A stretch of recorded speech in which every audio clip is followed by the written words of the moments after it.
well, now it is time for our first panel, which will focus on Asia and the Indo-Pacific, now automotive's fastest growing region. And this growth is, of course, driven by the world's largest vehicle exporter, China. But global markets are responding. So can China's growth continue? India, the next major market in the region, has traditionally been characterised by trade barriers. But its government is currently engaged in FTA negotiations with the EU and the UK. So is this a fundamental new approach from the world's most populous country? Well, beyond these two, the CPTPP trade bloc with 11 existing countries is set to expand, of course, with UK membership awaiting ratification at the moment. Well, I'm very keen to understand more about this hugely dynamic region and what opportunities and challenges may face UK companies as we look beyond our traditional trade partners. Here's a brief introduction.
Let's get stuck into our first panel, threading the needle, automotive trade in Asia and the Indo-Pacific. Delighted to be joined by Rob, Laurent, Vinnie and Kevin. Welcome to all of you.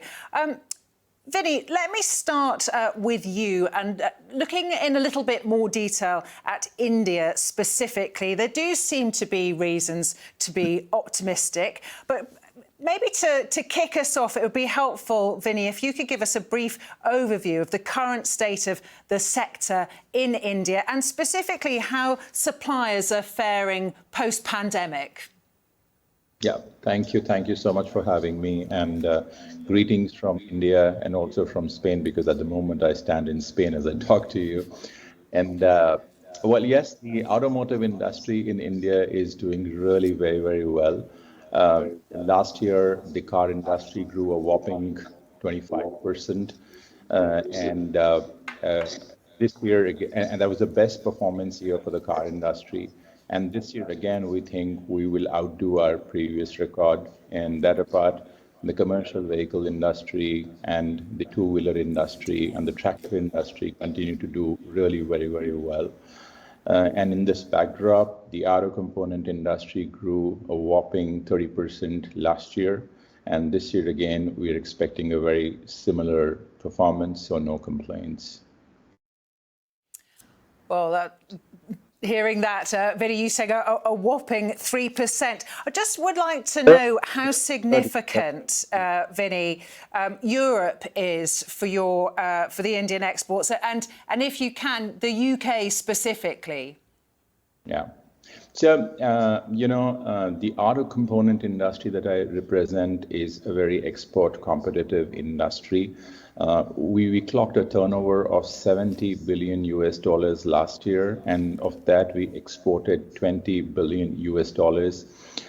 Both the North America and Europe are very significant export markets for us, and each accounts for around 30% of our exports. And UK, sort of at this juncture, when we count our numbers, we do include UK in the Europe trade, and UK accounts for about 5% of that trade. And UK, because of historical reasons, is always very, very important to us. And as you just mentioned in the opening statements, Mike said so that India is working on a free trade agreement with the UK as well as the European Union.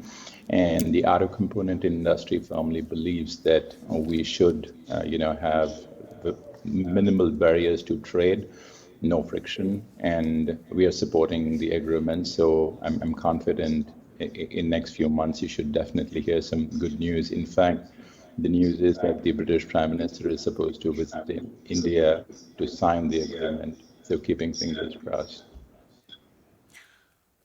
Very interesting. Thank you for bringing us up to speed on Rishi Sunak's movements and a possible visit to India. I want to turn my attention now to China and to you, Kevin. Thank you so much for joining us.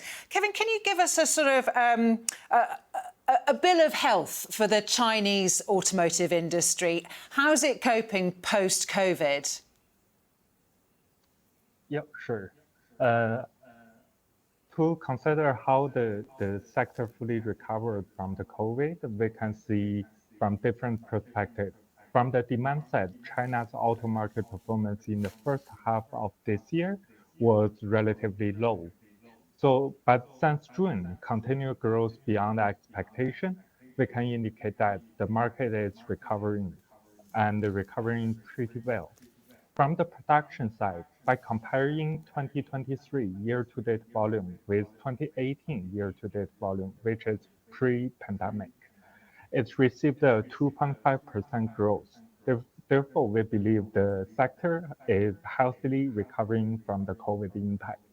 But keep something in mind is that although the impact of COVID has basically ended, the global market is still facing a lot of uncertainties in the coming year and in this year. So we are still facing some uncertainties and challenges. I think those uncertainties and challenges, sorry to interrupt you, Kevin, those uncertainties and challenges clearly are many economists and many industry experts asking themselves, what does that mean for the short term? I think we've had some figures out just this morning on China's growth at the moment. How do you see the short term? Yeah, okay. So according to our latest forecast, we think the short-term Chinese auto market will continue to maintain a really stable growth trend, but the growth rate is likely to slow down due to the large base. And the short-term growth engine will still focus on new energy vehicles and exports.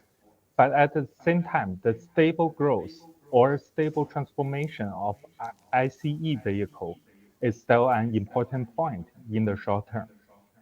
In addition to that, currently in Chinese market, PHEV is very favorable. So that might be a short-term trend for NEV development. And lastly, the stable supply chain and the upgrading of the industrial chain will also be the focus of future development. Kevin, very, very interesting. And Kevin, just before we move on from China, obviously China is a success story. I think that goes without saying. But what would you pinpoint, what would you point towards as being the most important elements in that success, most important reasons? Yeah, sure. I think for China to become the largest auto market, the most important factor is China's economic growth. And the secondary factor includes continuous infrastructure development, like highway construction, charging station, and also urbanization has been stabilized, steadily promoted in the past over 10 years. And the resident living standard has been improved a lot. And in addition to that, there is an underlying reason that is China's consumption structure is shifting. And it's shifting to housing and transportation since 2010s. And the consumption upgrade has a long-term and far-reaching impact on Chinese auto market. That's the reason why it grows to a largest automotive market. And the current success was mainly focused on 3 points. I think that the most important point is coming from the macro external factor, which is global low carbon transformation. And China started to develop NEVs since 2009. So NEV has a broader market than before. And also the recent like regional conflicts and oil price fluctuation, all these factors are making NEVs become more favorable in Europe and in global demand. So that's one reason. And the second reason is, like I mentioned, since 2009, Chinese OEM have already begun to develop NEVs. As the development of more than 10 years, so Chinese OEMs has a bit first mover advantage. And lastly, continuous learning and evolving in the international market made Chinese OEMs improve their appearance design, product quality, supply chain, control system.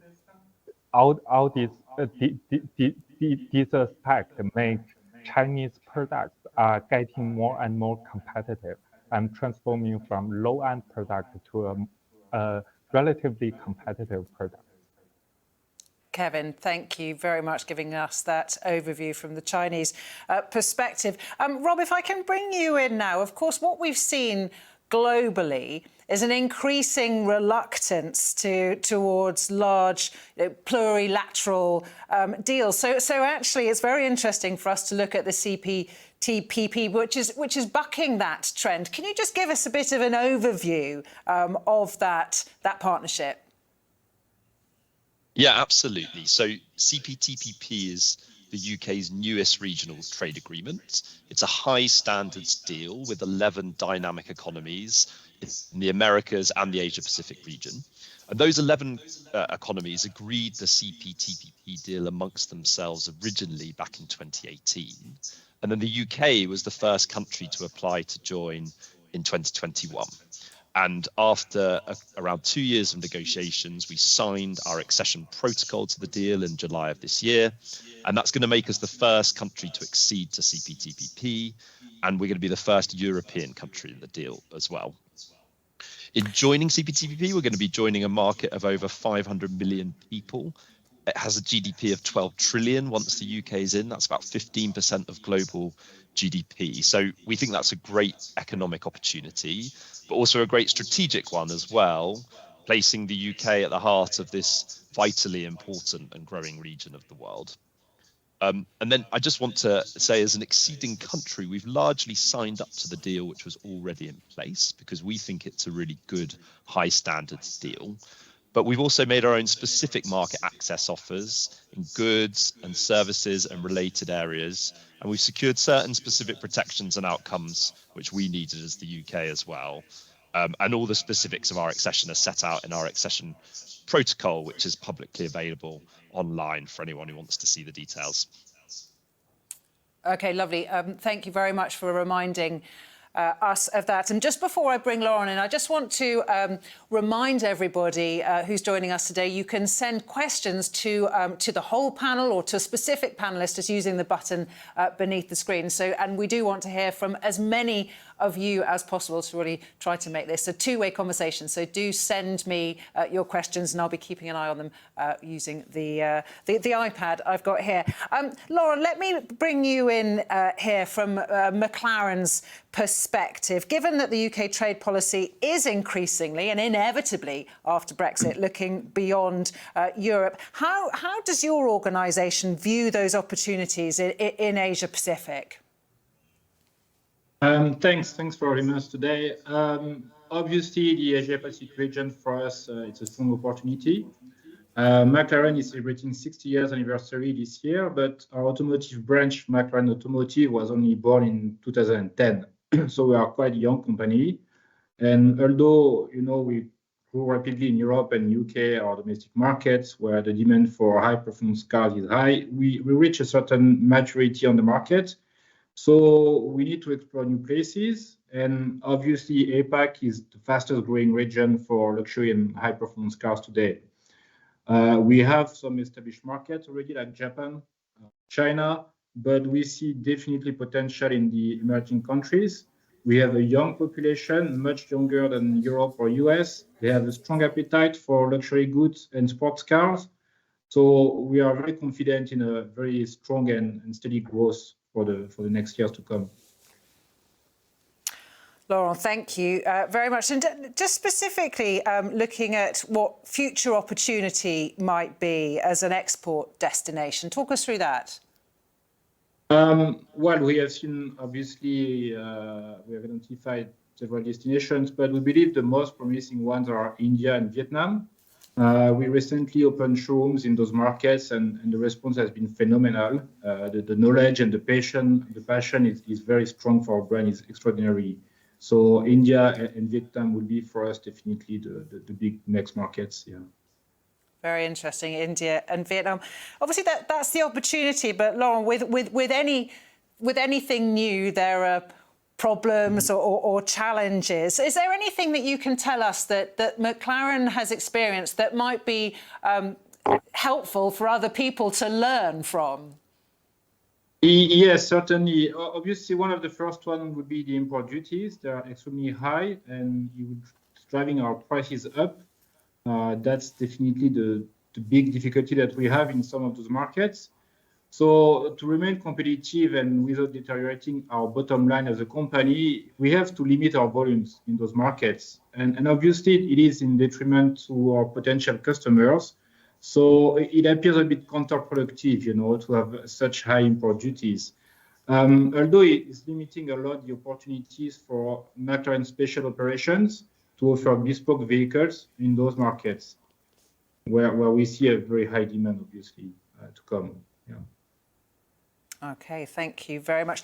Rob, if I can just come back to you, digging down a little deeper into this. Of course, it's worth bearing in mind that the UK already has bilateral agreements in place with 9 out of the 11 CPTPP partners. So some might ask the question, what are the extra benefits of joining specifically for this industry, for automotive? Yeah, sure. So that's absolutely right. We have bilateral agreements in place with 9 out of the 11. And the first thing to say to UK business is that you can decide which of the deals you want to use depending on which works best for you. You could choose to use CPTPP if the rules work best for you there, or you can choose to use the bilateral agreement that we've already got in place. So that's extra flexibility. But it also means there's 2 countries in the deal with whom we have completely new deals. That's Malaysia and Brunei. And those are countries with combined GDP worth more than £340 billion. And that's positive news for the automotive industry because it means, for example, UK car manufacturers are going to benefit from the staged removal of tariffs of 30% on UK exports of cars to Malaysia within 7 years. And as part of the negotiations, we also secured a specific agreement with Malaysia to allow more liberal rules of origin for cars being traded between the UK and Malaysia under CPTPP. And that means it's going to be easier for UK manufacturers to access those low tariffs. Talking about rules of origin, that's the other main difference you get with CPTPP from our bilateral deals, because in CPTPP, you've got this really innovative arrangement where you can what we call cumulate rules of origin across the countries in the deal. So that means that if a UK exporter uses parts from other CPTPP parties in producing their product, all of those parts, all of that content can count as originating for the purposes of claiming the lower tariffs. So that provides potentially opportunities for the UK automotive sector, whether it's in supplying finished vehicles, or it also could be for selling parts as part of a supply chain. So, for example, a UK engine sold to a CPTPP party, they can then treat that UK engine as originating when they send on to another CPTPP party. So there's opportunities there. More generally, our impact assessment that we published with the deal, it suggests that the motor vehicle sector is one of the sectors that estimated to expand the most in relative terms as a result of our accession to CPTPP. So, of course, how CPTPP affects the UK automotive industry will depend from company to company. We know that the vehicles, parts, services that our industry delivers are in demand across the world, including in CPTPP markets. And I'm confident that our famously innovative, productive and export-focused industry is going to grab those opportunities in the future, as they've always done in the past. Oh, I think we share your confidence on that. But talk to me a little bit about timing, Rob. Obviously, the ink is dry now, but when do you think businesses will actually be able to use it? Yeah, so we're now focused on ratifying the deal. And that's going to mean taking forward a bit of legislation in the UK. We're also working with our CPTPP partners to get them to ratify our deal as quickly as possible. And once we and sufficient CPTPP parties have done that, the deal can enter into force. And we hope that's going to happen in the second half of next year, second half of 2024. And that's the moment when businesses will be able to start benefiting from using CPTPP. In the meantime, we're going to be preparing a whole range of products to help businesses understand how they can take advantage of the deal. And we'll be delivering a range of events so we can speak to businesses directly about that as well. OK, really interesting. So we now know what the date is to put in everybody's diaries when we can start using the CPTPP, but also looking a bit further into the future, Rob. Of course, it's difficult not to think of the broader geopolitical implications of joining, because several other countries are considering joining as well, specifically thinking about China and Taiwan. That raises questions of its own, doesn't it? Can you just outline how the UK intends to approach those possible future accession processes? Yes, so there are 6 economies that have applied to join CPTPP, including the ones you've mentioned, and there are a number of others who've expressed an interest in applying as well, and we think it's great that others are interested in joining. We joined CPTPP on the basis that it's going to be a growing agreement, and we do want to see it bringing in new members over time, providing new opportunities. That's why we've been clear that the agreement is open to new members, as long as they're willing and able to meet the high standards and comprehensive market access commitments in the agreement, because it's a really important element of the CPTPP agreement that it's a high standards deal. There's discussion ongoing amongst CPTPP members right now on exactly how to take forward that process, and we're part of that conversation. I also just want to pick up on the general point you made about the sort of geopolitical kind of elements here. The UK's accession to CPTPP is not just about the economic benefits it brings. It's also about us placing ourselves at the heart of a really geostrategically important region.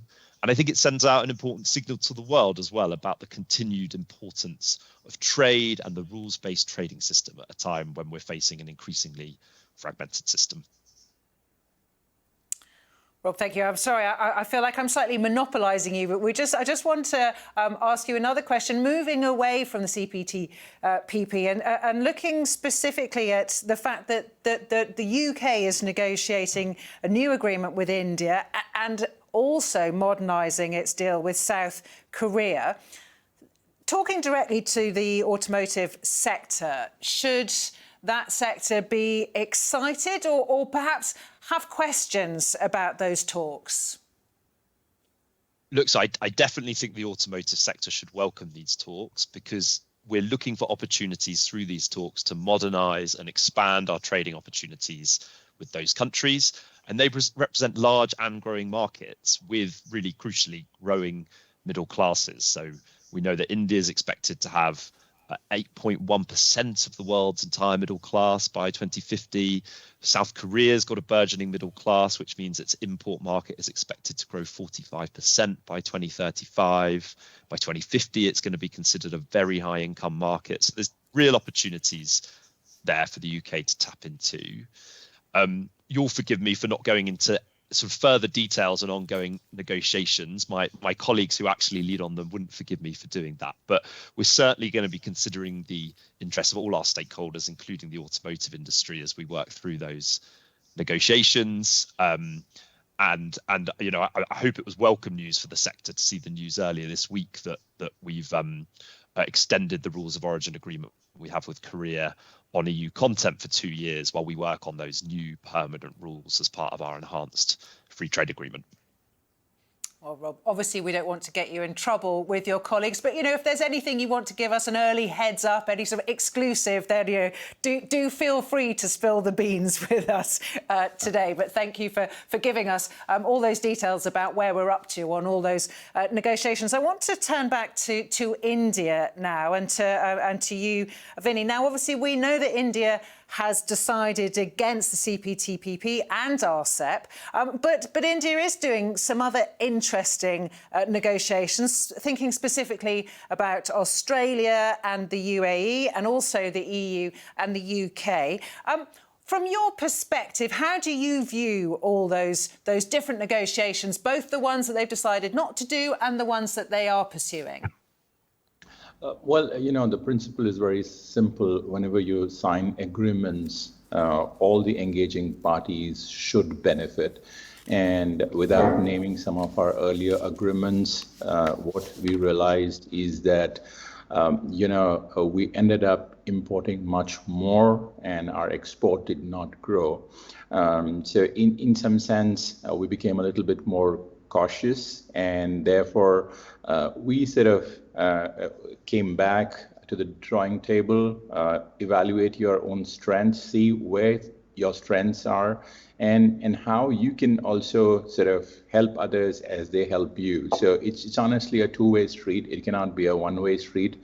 And we believe agreements such as the UAE, Australia, UK, EU would be beneficial for the whole country. And so some of them we are sort of following up on for a conclusion, and for the rest, maybe they're a little bit of a back burner, and when we think we're ready, we could join them if they allow us to do so. Vinnie, thank you.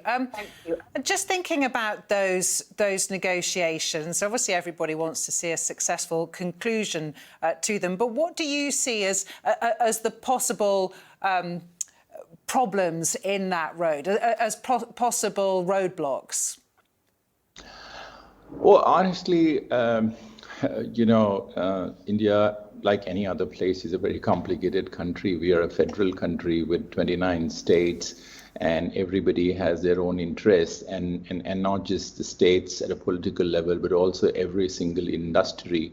And I think the automotive industry itself has its own issues to grind. Also, the huge agricultural lobby and their interest needs to be looked at. Like any democratic system, there are many, many voices, and it's a little difficult to come to a single voice, but when that unified voice emerges, you go whole hog. So I'm confident that things should sort of, materialize the way we want it to be. Yeah, it takes time, but once it's done, I think it'd be good for everybody. That's good to hear. Vinnie, just staying with you for another couple of questions. I just want to ask you about the regulatory barriers that might affect exports of Indian parts to Europe and specifically to the UK. Well, no, so far it's been good for us. And as I said, Europe and UK collectively represent the single largest export market for the auto component industry. But going forward, regulatory issues such as CBAM could be a little challenging for us, though we're trying to work around it, but keeping fingers crossed because, the whole world is focusing on new energy vehicles.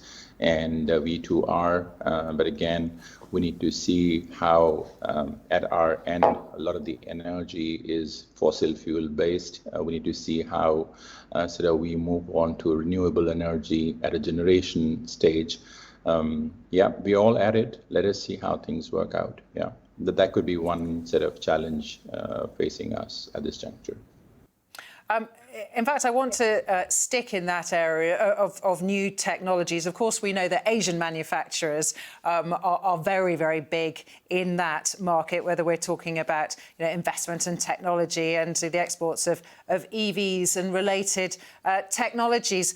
Looking at that area specifically, Vinnie, what do you see the role of Indian businesses in the road to electrification? So, what's very, very interesting is when you sort of look at things, today's vehicles have a huge amount of software content, and that could be a huge advantage for the Indian companies. That apart, we are sort of very well known for our manufacturing prowess. So I see no reason for us not to be able to compete. There's a huge investment happening. There are many government policies that support investments in new age industries. So yeah, I mean, at this juncture, we feel confident, but only time will tell. My last question to you, Vinnie. I want you to get out your crystal ball. We'll have a little look into the future, if you wouldn't mind. Where do you see the Indian automotive sector being in say 5 years? Well, nobody knows tomorrow in the sector because it's evolving and transforming so fast. But I'm very confident that next 5 years will be really very, very good for the Indian auto industry. I don't have any numbers to speak of. It'll be foolish of me to say so because things are changing so damn rapidly.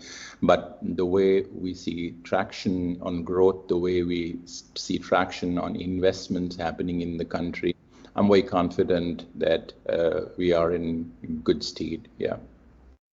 Vinnie, thank you very much. OK, let's go back and have another look at China's story and bring in Kevin again. Kevin, specifically looking at the role of EVs, what future potential do you think there is for international and homegrown brands producing EVs in China? So in 2022, the market share of NEVs in China exceeded 26.8%. In the first half of 2023, the market share of new energy vehicle in China reached 28.3%.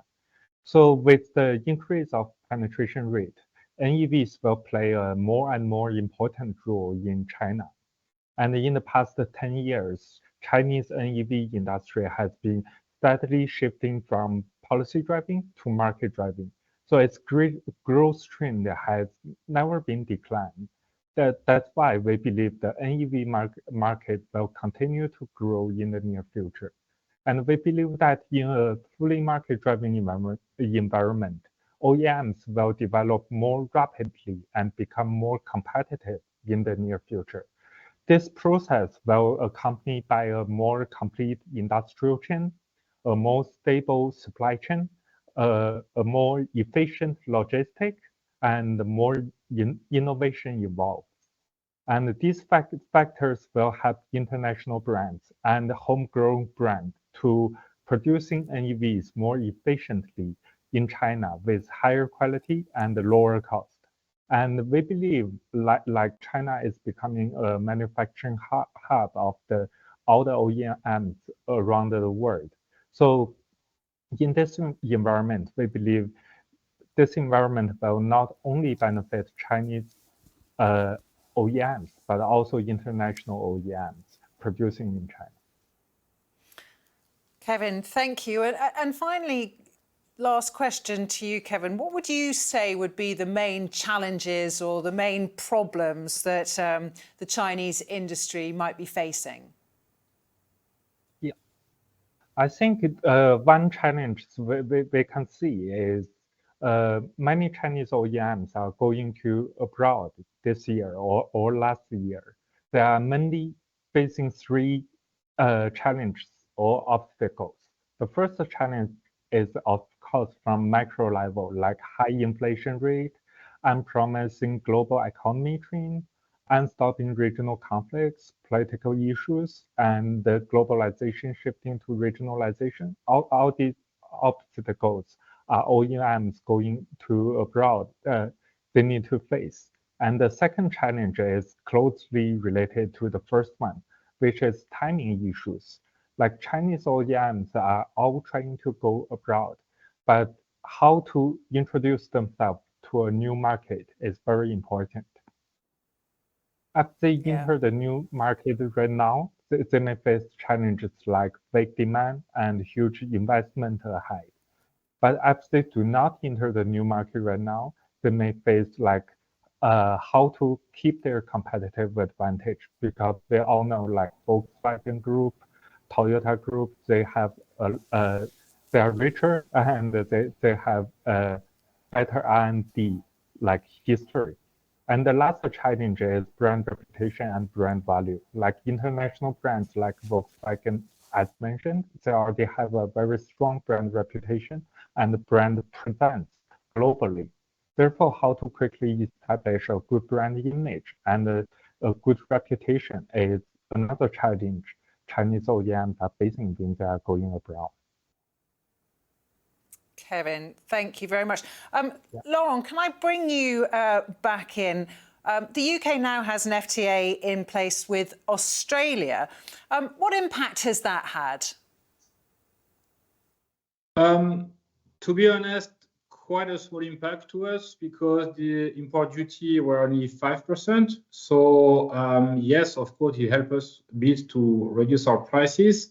But in comparison to countries like Vietnam, where we have import duties over 50%, or India 100%, the impact is obviously not that much, and it will be much bigger in those markets. As an example, I think Australia, what will be really Laurent, overall, it seems to be. Oh, apologies. Sorry? I don't know if we've got a little bit of a delay on the line.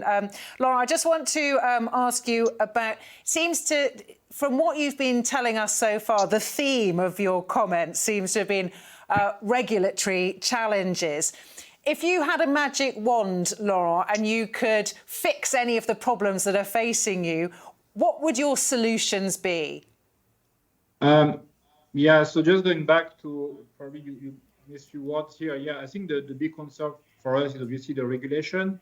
Many countries in Asia-Pacific are following the regulation of Europe, but they don't allow any provision for small series or small volume, no exemption.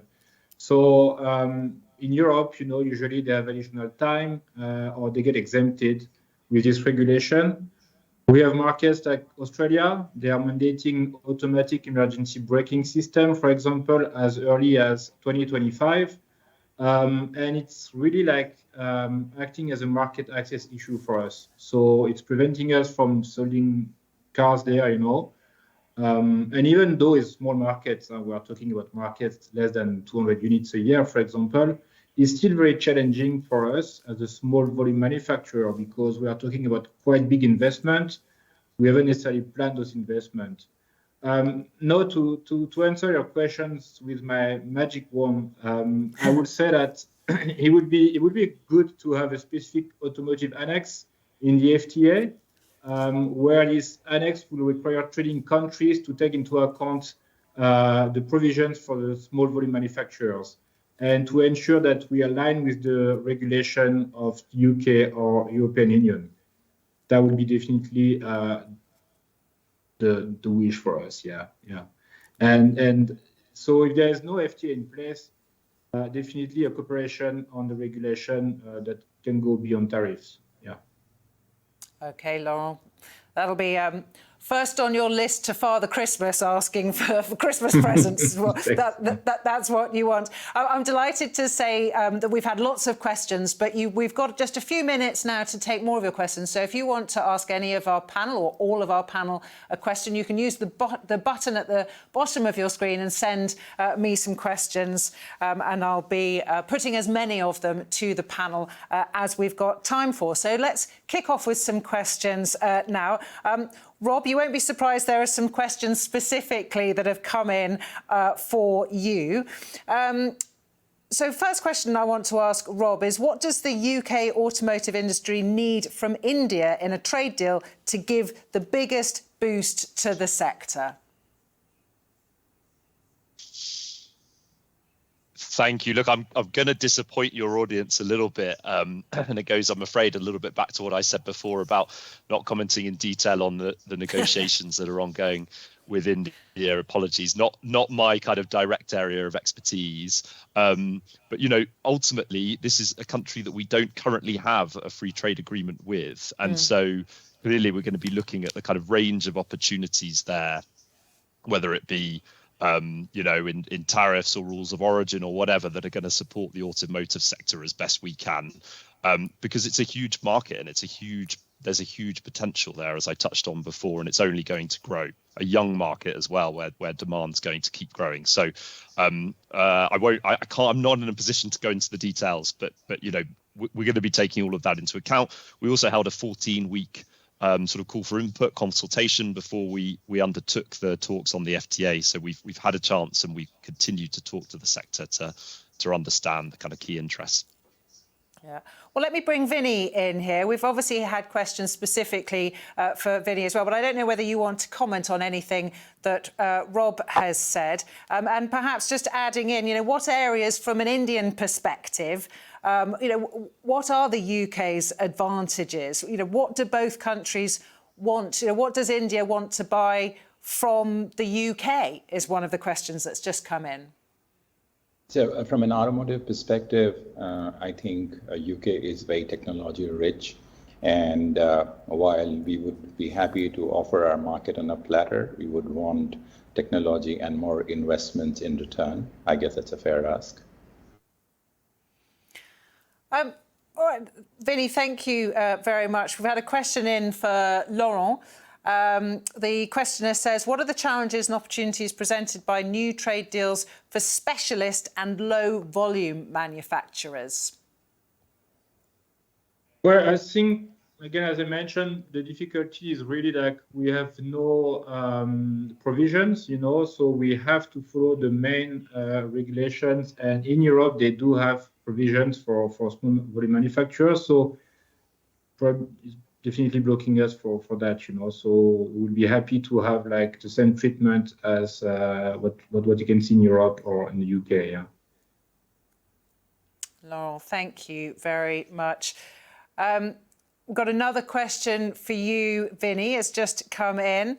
It's a zero emission question. It says, with the global shift towards zero emission motoring, what's the wish list for Indian component manufacturers to increase exports and ensure the supply chain transitions at a pace quick enough to supply European markets after 2035? So the two ways of looking at it, one is that, as I said, that UK and the European Union and other parts of the world are very technology rich.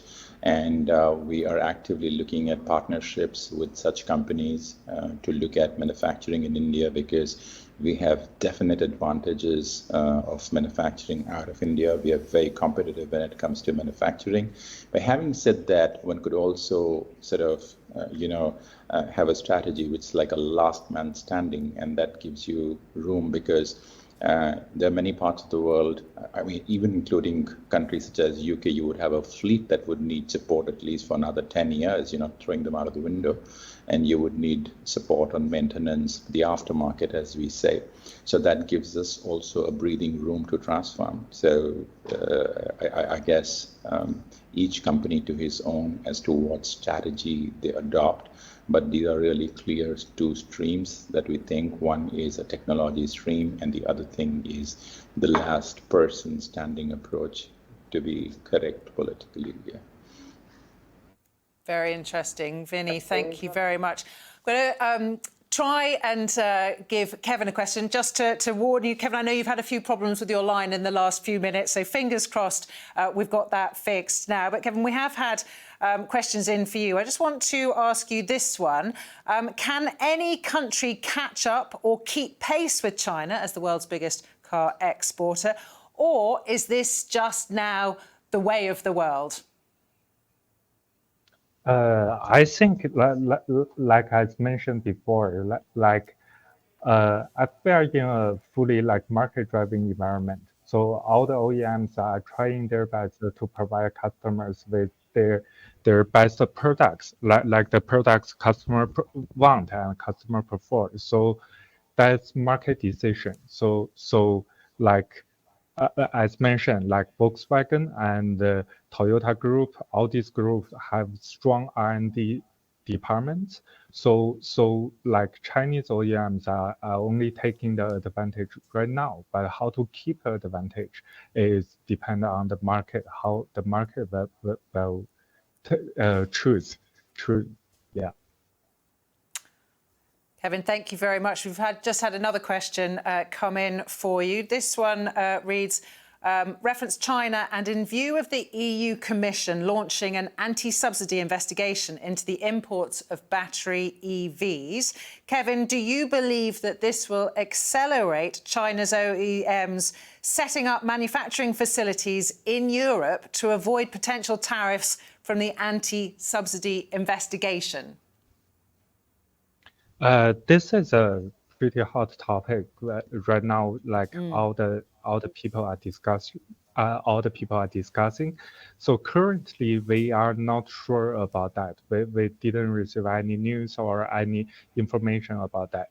But we think like as the prop goes on, like there will be like meetings and discussions, communications between the two parties. Yeah, maybe a bit too early, but definitely, as you said, they're one to watch and something that people are really interested in. Our final question from the audience, I just want to say thank you so much to everyone who's sent questions in so far.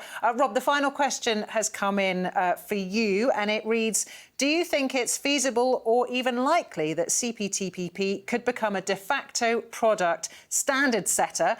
Would that be a positive thing for the UK as a new member? So look, we do see CPTPP having the opportunity to kind of set and promote standards. And the more members that CPTPP brings in, the more opportunity there will be for that. I won't sit here and sort of say it's going to become the global standard setter.